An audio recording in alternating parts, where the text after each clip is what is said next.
a lot of businesses. So that's basically where I am as of now. So, first, let me ask some more. What inspired you to start the new Millennium Institute and the Annie Malone Center? Well, as a counselor, and particularly as I was in at ICC, I started writing a workbook, which which called "Stop Tripping: The Guide to Academic and Career Success."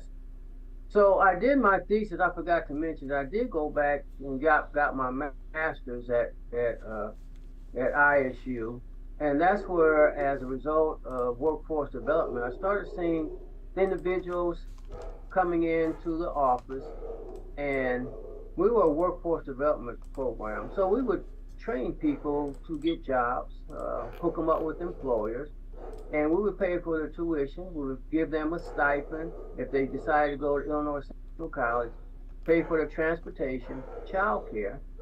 But I started noticing that most folks who came in would not complete the program. I saw the same. We had on the job training. Most individuals would come in begging for a job. We would hook them up with an employer, but the participant wouldn't show up. And so I started wondering, well, what is this phenomenon that I'm seeing? People coming in desperate, saying that they want a new opportunity to reach their dreams, but when they got it, they would sabotage themselves.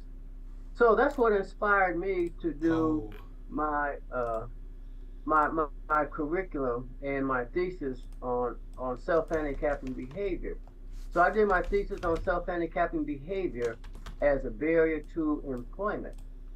And so once I completed that, then we started using the research that I did, and I made it into a workbook for high school as well as for trying to see if I have a book right here close to me.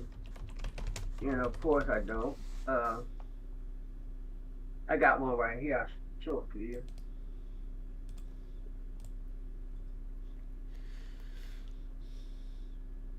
if you can see it. But this is the workbook that I developed. One is for high school, and one is for adults in college. But as a result of this curriculum, the workforce development, we started doing a week-long pre-assessment workshop.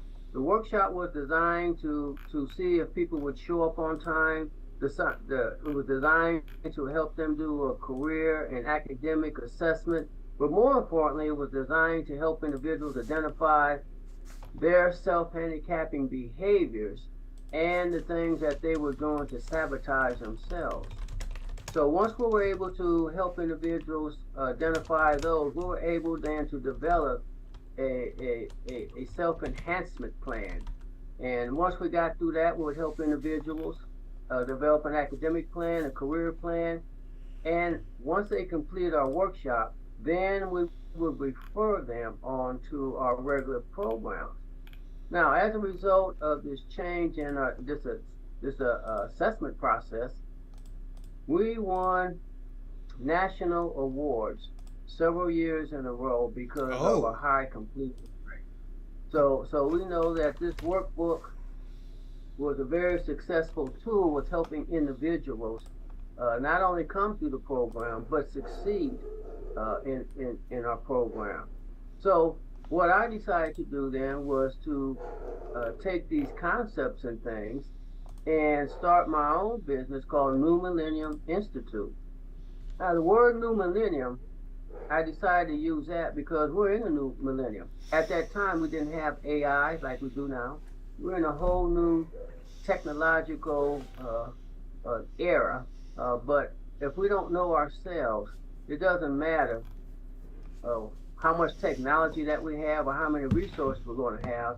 We're going to sabotage those things. So I just wanted to have something that would help not just students, not just individuals who are trying to find work, but also school districts, organizations, business, managers to also understand the dynamics of self handicapping behaviors to not only help individuals recruit individuals for academic programs, but also workforce success. So I want to ask. So my next question is, like, in regards to to being a mentor for African American youth, what are some of the biggest challenges they face today, and how do you help them navigate these challenges? Because I met you Well, at still one of the biggest. because when I'm I sorry, I didn't hear you. because when I met you at Manual, you were doing such a great job with kids. Like there were some trouble with in regards, but you actually did have a big impact. Still have a big impact on them on Mondays, right? I think that's Yes. right. Yes. So explain that to the audience. Well, that was one when I first met you. That was we were in the after school program, Yes. and we would meet at Manual. I think from 3 to 5 or 3 to 6. So I was offering a number of programs. Annie Malone leadership program, uh, stop tripping program, but also men of the new millennium, teaching individuals, particularly males, how to navigate the issues and challenges of being a male, and the impact and things that being a male has upon individuals' social and emotional capacity. I started the social and emotional learning way before that term even came out. The whole Oh. book is based upon social and emotional learning. As I was presenting to academians, they had no idea. Well, what is social and emotional learning? Never heard of that. We just need to stick to academics. And so that was a challenge to change the paradigm for academians. But the biggest challenges, some of the biggest challenges that I see, is still helping, particularly African American males, first to understand uh, what it is to be a male in terms of female relationships, responsibilities, children, uh, this false sense of masculinity, whereas gun violence, uh, the more children you have, the more masculine that you are. But help them understand what it really takes to be a man of the new millennium. One of the biggest challenges that we're facing is the impact that music has upon it. There's so much, not just music, but the media within itself. It's very hard to turn on the television without seeing things about fear, murder, and sex. It's very hard for many of the young men and our students, period. They are really attracted to music that has to do with death, gun violence, sex, and they unfortunately they tend to emulate those things that they hear because they're being programmed. So So, mhm.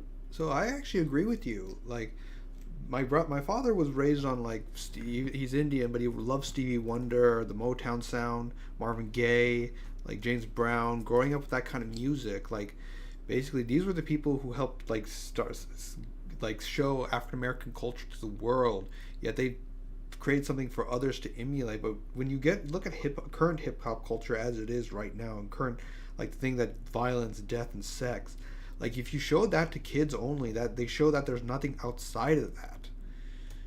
So you are right. Yeah. Unfortunately, the other thing is that particularly our young men, and now we're seeing it more in our young ladies. I lived in public housing, but at that time, most of us that were residents in public housing in my generation did not have a poverty mindset. Oh. And what a poverty mindset means is that you get used to lack, and lack is not just economics. Lack it means without. So there's a lot of spiritual lack. Hmm. There's a lot of economic lack. There's a lot of lack in terms of goals. Uh, there's a lot of lack in terms of potential. Uh, we're losing a lot, and particularly generations of individuals that have a lot of potential that's just being the biggest recruiter that we're having, unfortunately, are the jails and the prisons and the mortuaries. So just trying to change those mindsets to let individuals know that there's a different way of living. And not only that, but what you do is going to be passed to your children's children. And the lack of a positive role model is a big factor to what we're seeing with our youth. So that's what the program was about. Millennium Institute covers education, it covers health, it covers business, but it also covers self development as well. So primarily four areas. So, what do you think can be done in regards to just our society to help the marginalized? Since you are often the one who has to help marginalized youth firsthand, because you're in the trenches daily trying to protect these young people. Well, I think I work with a lot of ex offenders, uh, individuals who have in their early days were, I'm gonna call them, victims of this lifestyle. But as they have matured, they were able to overcome not just the mindset, but also, well, primarily the mindset. And these individuals are very, very valuable in the sense of as tools of helping our young men and women not to adopt this lifestyle. So I would like to see the LEAP program is a very effective program. It borrows a lot of the principles and concepts of the Stop Tripping program. Uh, you have to hold children, students accountable for their own behavior. So accountability and responsibility in helping individuals understand their self-handicapping behaviors and help them identify strategies to overcome it. However, you hold the student or the participant accountable for their own behavior. So there needs to be, from my perspective, whole programs that just deal with the I call it's called cognitive restructuring, changing the mindset so that individuals, once you get the junk out of their head, then it becomes a lot easier for the individuals to have academic success and workforce development success. But the very effective teachers would be the non-traditional teachers, what I would call old gangsters, or people who've been through the system, so that they can understand and connect with individuals to help them get become successful. Because sometimes I actually that's actually a very good approach to take because connecting with the people who have done the mistakes before. Excuse me, something wrong? You're on mute. Oh, I'm so sorry. I think I actually muted myself. So where am I? So the one thing you wanted, so what you want to Okay, do okay, is, okay. I couldn't hear anything you said. You were on mute. so one thing, the thing you could do, that's actually the perfect approach to take. You want to help these kids to bond with those who have made the mistakes before, so they know what not to do, but also get it from someone who's been in their shoes before. Because that's actually because someone who could you could be, but also at the same time someone who can pick themselves up and actually put themselves on the right path. Because showing that even if you make mistakes, like there's still always a second chance, but at the same time you shouldn't. I mean, that's the best way. So I want to ask a few more, some more questions. One question to ask: How do you see the future of the Annie Malone Institute and the new Millennium Institute? Like, do you propose, or will you be creating more leadership like you to take up the reins? Well, let me show you the Annie Malone. First thing, Annie Malone is a historical figure here from Peoria, Illinois. She's really the first black female millionaire, one of the first black female millionaires. but more importantly, one from Peoria, Illinois. She attended Peoria High, the Oh, Annie Malone Center for Development, and she dropped out. And Annie Malone is the whole idea of the Annie Malone Center for Development is to, first of all, educate individuals, doesn't matter race, color, ethnicity, doesn't matter, of how to overcome really substantial barriers. Annie Malone was an orphan. Her parents were ex-slaves.